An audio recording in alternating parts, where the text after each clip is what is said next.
ചേട്ടാ എനിക്കൊരു കാര്യം ഇനി പറയാം. നീ ഒന്നും പറയണ്ട.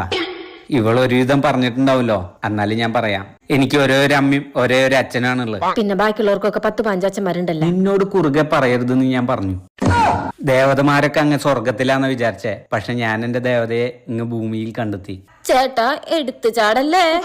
നീ ഒന്നും മിണ്ടാതിരി, ഞാനൊന്ന് പ്രൊപ്പോസ് ചെയ്യട്ടെ. I love you Surabhi.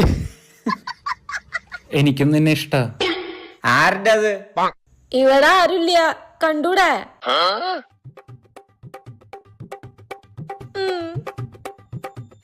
തൊണ്ടയില് കിച്ച് കിച്ചാണോ? നിനക്കും എന്നെ മനസ്സിലായില്ലേ? ഡാ, ഞാൻ നിന്റെ ബെസ്റ്റ് ഫ്രണ്ട് സുരേഷ്.